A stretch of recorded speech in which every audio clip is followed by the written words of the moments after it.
The US president is expected to tell Muslim leaders of his hopes for a peaceful vision of Islam during a major address in Riyadh.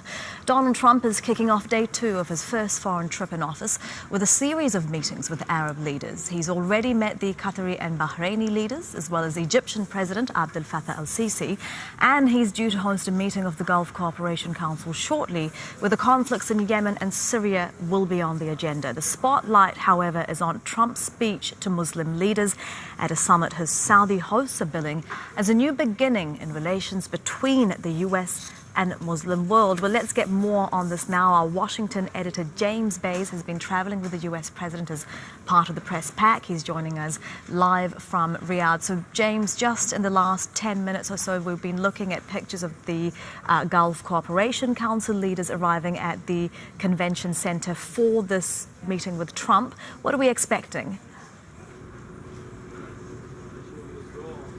Well, the whole plan here from the White House is to start with meetings which they had on Saturday with Saudi Arabia, bilateral meetings, which they are declaring a success, the Saudis are declaring a success, and then trying to get the Saudis on side at persuading the others to work with Donald Trump. And so we're seeing the meetings widened from just Saudi Arabia now to the 6 countries of the Gulf Cooperation Council, and then later on in a few hours' time a much wider meeting with the US meeting with Arab and Islamic countries. More than 50 countries will be represented at that meetings.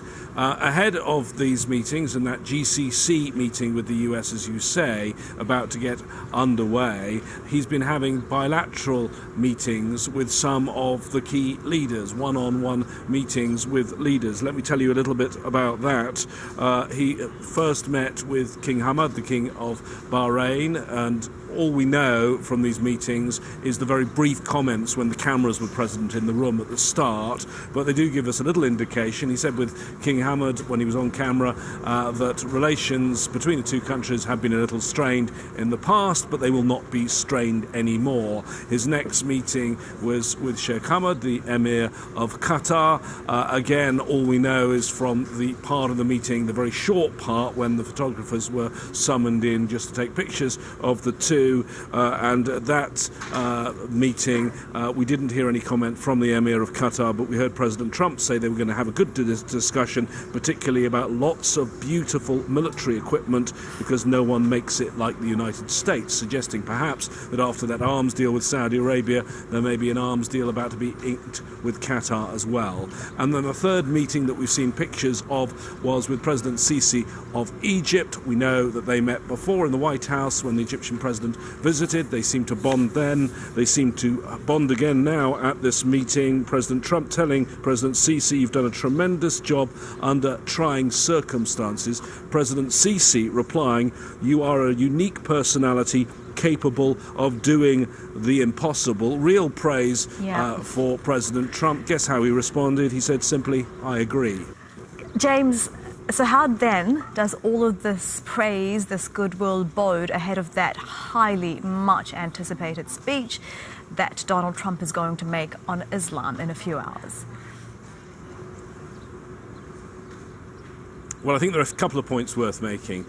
You have got Saudi Arabia here very much right now talking the same lines as the Trump administration on things like ISIL, on things like Iran and the threat from Iran. And I think you've got some agreement with some of these other leaders. But it's worth remembering behind the scenes that if you look at the Arab world, you can have a summit like this when everyone says they agree, but there are certain areas of disagreement too among these various Arab allies, and things perhaps more complicated than they seem when you see a series of photo opportunities. What we're going to get, I think, from President Trump, and what I think he's been trying to get from the Saudis, is their buy-in to try and persuade the other Arab leaders and Islamic leaders here to listen to President Trump and see this as some sort of reset, because we had Trump, the candidate, who was very, very critical of this part of the world and the threat coming from this part of the world, and that continued in his early days